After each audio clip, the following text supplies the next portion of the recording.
મોરબીની મચ્છુ નદીને પૂરી દેવાનું સ્વામિનારાયણ મંદિરનું કારસ્તાન। સરકારના અભિયાનથી વિપરીત મોરબીના સ્વામિનારાયણ મંદિરનું કારસ્તાન। સેંકડો ટ્રેક્ટર માટી અને પથ્થરો નદીમાં ઠાલવવામાં આવ્યા। અગાઉ પણ સ્વામિનારાયણ મંદિરે નદીમાં કરાયું હતું દબાણ। મંદિરની દિવાલ નદીના પટની અંદર બનાવાયું હતું। ચોમાસા દરમિયાન મચ્છુ નદીમાં આવનારા પાણી માટે સાબિત થશે અવરોધરૂપ। સ્વામિનારાયણ મંદિરના કારસ્તાનથી ચોમાસામાં પૂરની સ્થિતિ નિર્માણ પામી શકે છે। ચોમાસા પહેલા રાજ્યના નદી નાળાને ઊંડા કરવા જળ સંચય અભિયાન ચાલી રહ્યું છે।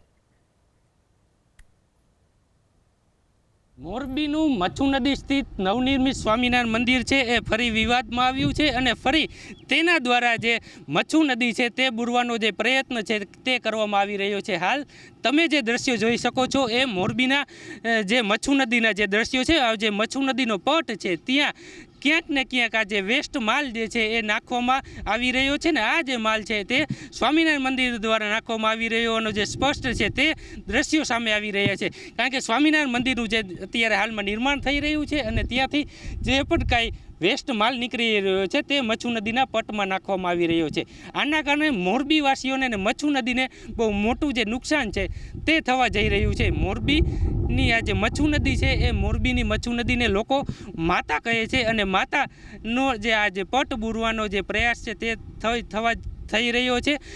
આ જે મચ્છુ નદીનો પટ બુરાઈ જવાના કારણે આવનારા દિવસોમાં ચોમાસું આવી રહ્યું છે। મચ્છુ નદીમાં જે પાણીનો પ્રવાહ છોડવામાં આવે તો ક્યાંક ને ક્યાંક આ જે પ્રવાહ છે એ મોરબીવાસીઓને નુકસાન કરે ને મોરબીમાં જે પૂરની સ્થિતિનું નિર્માણ પણ આ વેસ્ટ માલ નાખવાના હિસાબે મોરબીના આજે મચ્છુ નદીનો તટ બુરાઈ જવાના હિસાબે થઈ શકે એમ છે। એક તરફ જે સ્વામિનારાયણ જે મંદિર છે તેના દ્વારા ધર્મનો પ્રસાર કરવામાં આવતો હોય છે, પરંતુ ક્યાંક ને ક્યાંક આ જે મચ્છુ નદી છે તેને આપણે માતા કહેતા હોઈએ છીએ, પણ ક્યાંક ને ક્યાંક આ માતાને નુકસાન કરવાનો જે પ્રયાસ છે, માતાને નુકસાન પહોંચાડવામાં આવતું હોવાનો જે પ્રયાસ છે તે આ સ્વામિનારાયણ મંદિર દ્વારા કરવામાં આવી રહ્યો છે। અગાઉ પણ આ જે સ્વામિનારાયણ મંદિર છે તે વિવાદમાં આવ્યું હતું અને હાલ તમે જે દિવાલ જોઈ રહ્યા છો એ દિવાલને લઈ અને સ્વામિનારાયણ મંદિર જે છે એ વિવાદમાં આવ્યું હતું। તે બાદ કલેક્ટર દ્વારા તપાસના આદેશ પણ આપવામાં આવ્યા હતા અને તેમાં પણ સાબિત થયું હતું કે આ મચ્છુ નદીની જે ઉપર જે દિવાલ બનાવવામાં આવી રહી છે તે મોરબીવાસીઓ માટે નુકસાનકારક છે। આ દિવાલના હિસાબે પાણીનો પ્રવાહ જે રોકાઈ શકે તેમ છે અને મોરબીમાં પૂરની શક્યતા રહેલી છે, તેના કારણે આ જે દિવાલ છે તે તોડી પાડવામાં આવે, પરંતુ સ્વામિનારાયણ મંદિરના જે સત્તાધીશો છે એ તંત્ર કરતાં પણ મોટા થઈ ગયા અને આ જે દિવાલ છે તે તોડવામાં ન આવી અને દિવાલ યથાવત જોવા મળી રહી છે।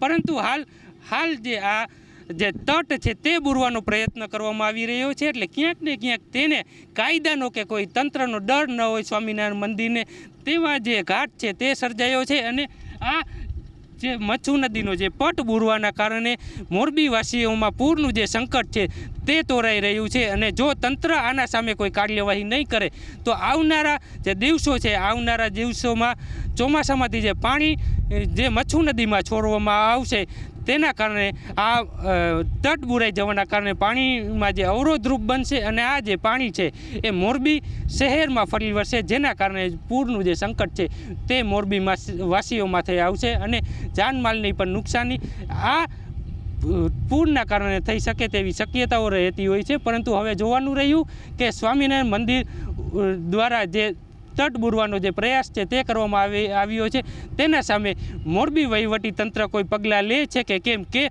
અગાઉ જે દિવાલ ના મામલે પગલાં લીધા હતા અને સૂચનાઓ આપવામાં આવી હતી તેમ સૂચના આપી અને આ ખાડા કાન કરી દેવામાં આવે છે। પાર્થ પટેલ, ABP અસ્મિતા, મોરબી।